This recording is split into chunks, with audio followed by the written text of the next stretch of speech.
Woo.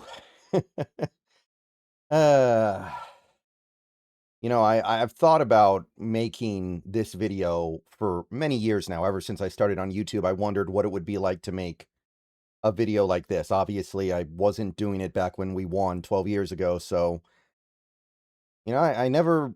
I guess you never really know what the experience of making this video is like until you get there. And now that I'm here, I don't really know how to do it. I don't really know how to capture it because obviously it's so much more than a typical win. But you guys know me. I try to keep a relatively even keel, even when I am feeling emotion. And, I get guys who, talk about how I keep things so straight laced and how I'm, such a unemotional guy typically. But yeah, I don't know if you guys can see it or not, but wow. All right, guys, I got to pay the bills. Be right back. All right, guys, hold up because my friends at Sleeper are introducing some new features, and I want to tell you guys about them before we go any further. Sleeper is launching Team Picks, a new prediction market product. So now, on top of all the over-unders you can pick over on their Sleeper app, you can now pick on games. For instance, if you take a look to my left on the screen right now, you can see you can make a pick on the Super Bowl. They also have some bonuses available on over-unders for players. So there's now way more stuff you can get up to over on Sleeper. Get on over there before the Super Bowl, and don't forget to use the promo code SBN for a 100% match up to $100 on your first deposit. And don't forget to utilize the free $20 entry that you get just for making an account. So the Super Bowl is almost here. Make sure you get on Sleeper and have some fun with sports. All right, I know that doing the I know that some people are going to say, doing the plug in a video like this, it kind of takes something out of it. I understand, but you guys, hopefully you guys will understand. I got to do what I got to do. But yeah, man, 29-13, and honestly, a lot of points were scored in garbage time. Honestly, the game felt pretty much over at 19-0. The Patriots didn't score until the fourth quarter. They didn't even cross the 40 until the fourth quarter. And the numbers are going to tell you one story, but if you watch that game, maybe it wasn't a blowout, but it was clear who the better team was. It was clear who the more dominant team was, and I can say it. I can say it for the first time in a while. The Seahawks team is the best. And not only are they the best, but they are the champions. They are Super Bowl champions, and nobody's going to be able to say anything about it. Patriots fans can't say anything after that game. It was not close. It basically took until the last, 12 minutes of the game for them to even put up a point, and their other touchdown was in complete garbage time. A lot of their yards were garbage time. Their offensive line got completely manhandled. We were living in the Patriots' backfield. Drake May did not know what was going on. Drake May did not know what up was and what down was for most of that game. They couldn't really run the ball. Their only run game that was successful was Drake May taking off on scrambles. Other than the Mac Hollins back-to-back plays in the fourth, they couldn't really get anything going down the field. And for the most part, they weren't willing to live with the short stuff that maybe kind of sort of was there, but we'll never know because that's just not the Drake May way, I guess. But this was all about our defensive line versus their offensive line. And one thing that I talked about a lot leading up to this game was that left side. And pretty much everybody on the front line, man, everybody was putting on a show, mostly against that left side, but the whole thing. I have not seen this Seahawks team generate pressure like that and get penetration like that on a offensive line since probably the Titans game. That was a universe away from what we saw with the Rams game. It was way better than the Niners game. That looked like the best defense in the league. And I think that after today, we can safely say that it was. We've seen this Houston team against New England. We've seen the Broncos against New England, and they played great in those games, but the dominance that we showcased out there on the field today, that was beyond my expectations, and my expectations were high. So huge shout out to the front, man. I know Leonard Williams didn't get a sack. He had one taken away by a penalty, but he played great. Byron Murphy, he could easily end up being MVP of this game. I'm assuming they're going to give it to Walker. I don't think they've given it out yet. I don't really care that much. They can give it to whoever, but Murphy, dominant. Derek Hall, way to show up in the biggest game of the year. Even Boye Mafe was making plays. Of course, Nwosu. He had a couple hits on May, and he had the pick six that completely ended the game. It was everything that you could have wanted. Every week, I talk about the things I want the Seahawks to do when the game starts. And some weeks, those things happen, and some weeks they don't. And today, it felt like pretty much everything that I wanted to happen on defense happened. They couldn't get anything going down the field until the fourth quarter. They could not run the ball consistently. They would grind out the occasional, like, 6-yard or 7-yard run, and it wasn't enough because when we did stop them, it just kind of put them in a hole that would kill the drive. It got so bad for New England's offense, they started running give-up plays on 3rd and 5 and 3rd and 12. They were just done with the drive. That's how dominant we were up front. And I didn't mention DeMarcus Lawrence's name. I'm not saying DeMarcus Lawrence played bad at all or anything like that, but the fact that he wasn't one of the central guys getting to Drake May and harassing him, that tells you how good today was. Today it was Derek Hall, who, like I said, has been kind of quiet this year. Boye Mafe, I noticed a couple things from him, and he's been kind of on a milk carton for a couple of months now. You could argue the whole season. That is the number one thing I'm taking away from that game, that I knew our defensive line needed to just dominate, and they did in all the ways that I wanted them to and expected them to. So, what else can you really ask for? And of course, Witherspoon. I mean, my goodness, Witherspoon on the blitz, and of course, I'll save that for later. But Woolen gave up the touchdown, had a couple of penalties, I think, but thought he played fine. I mean, when you're not giving up anything down the field like that pretty much the whole game, of course your corners are playing good. Julian Love with the pick. Kobe Bryant made the breakup on the 2-point conversion. Almost had a pick of his own. Ernest Jones doing his thing. I mean, these are guys that didn't necessarily stand out in the way that guys like Byron Murphy and Derek Hall did, but for us to have played as good as we did in this game, everybody was doing their job. Everybody did their job today, period, on defense. Eman Wari, Josh Jobe played a good game. I can't think of anybody on defense that didn't do it, and it all goes back to Mike McDonald, and to his credit, he looked at a New England Patriots team that had killed the blitz all season long, and he was just like, we're going to blitz them.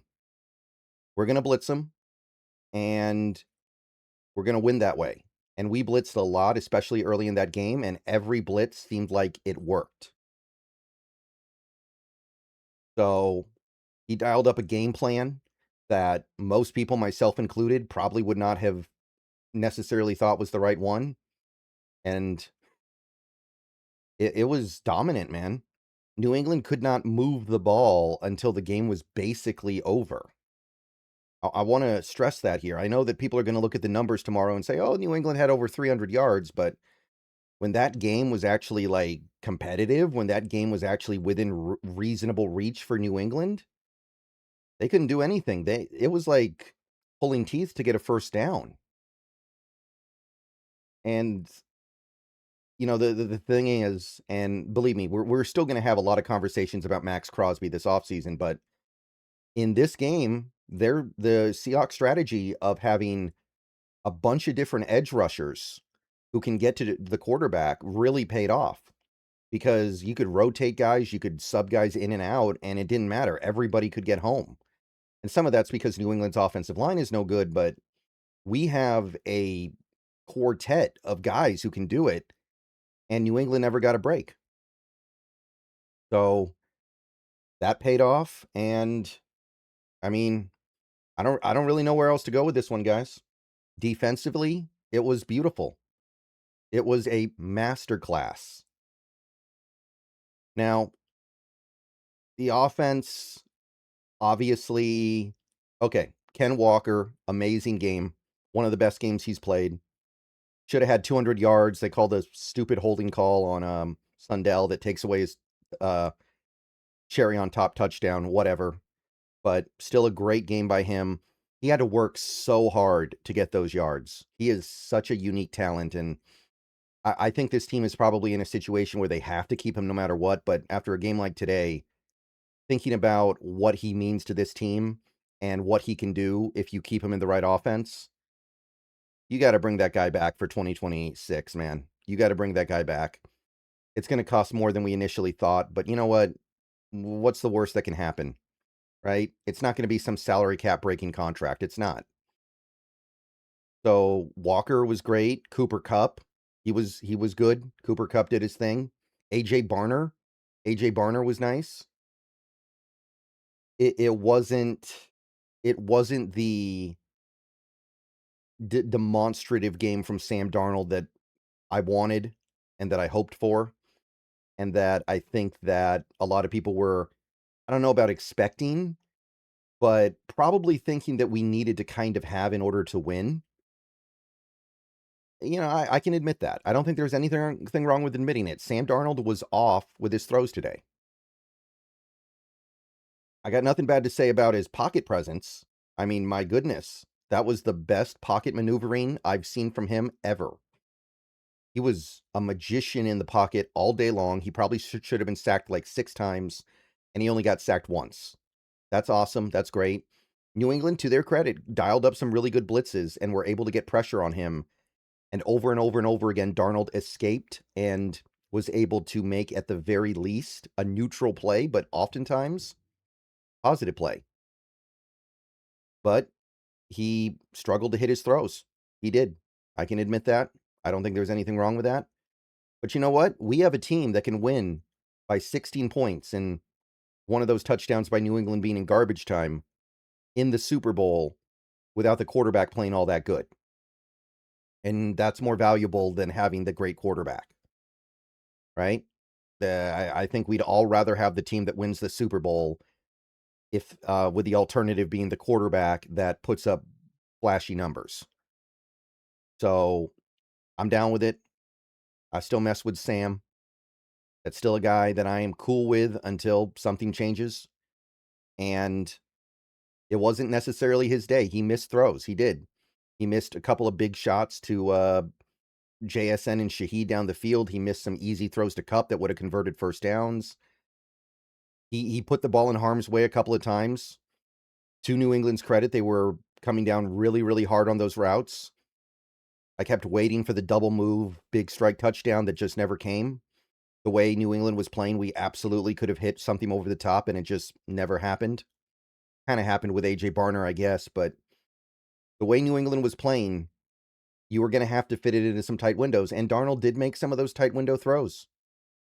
That first drive, the one to AJ Barner, that's tough. He had a couple to Cooper Kupp that are just like fit right in there. So he didn't play a bad game or nothing. I'm not saying that. I don't think he did. He didn't throw the game away. He didn't mess anything up. He just didn't have it on all of his throws. And you know what? He saved us 2 weeks ago. If the team has to bail him out a little bit this week, I'm cool. And JSN missed like a quarter in this game with the concussion check. He ended up being okay, so that's good. But I mean, when JSN is out, this passing attack really can't function all that well. So I can't even really hate too much on that. And the offensive line, more than anything, I want to give credit to New England for their blitzing. But I do think it would be fair to say that the offensive line didn't play a great game. Bradford got put on a low light reel several times. Sundell missed some blocks, so it's not like he had a ton of help up front. But 140 rushing yards later, 135 by K9.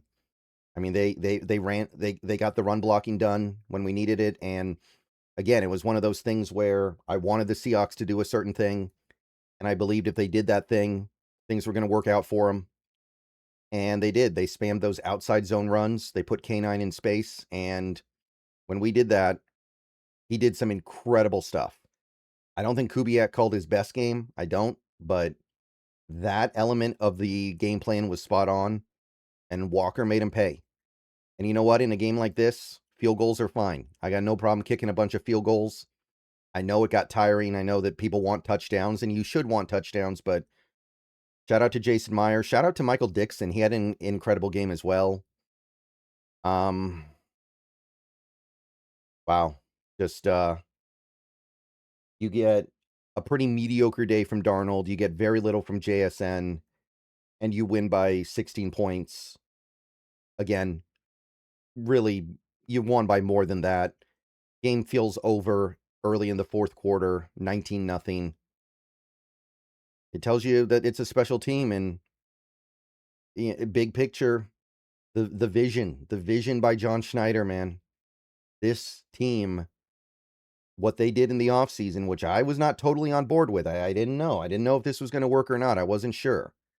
I could have gone one way or the other on a lot of the things we did. Not everything, but a lot of it, I was like, I don't know. But pretty much everything we did worked out. Pretty much everything we did has led to this. And I can't believe we're here. It's not where I expected to be. But soak this one in, guys. You don't know when it's coming again. And we got a long off season before we see any more football. But congratulations to everybody, all Seahawks fans. We deserve this.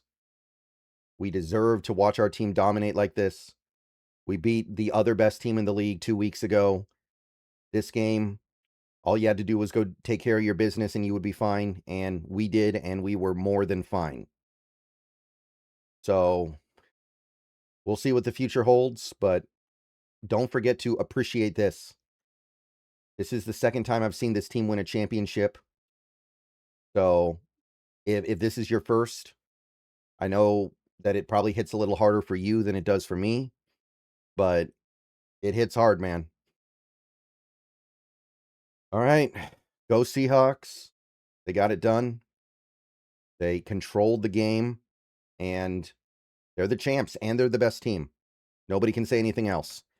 All right, see you guys later. Go Hawks. See you guys soon. Gonna stream later.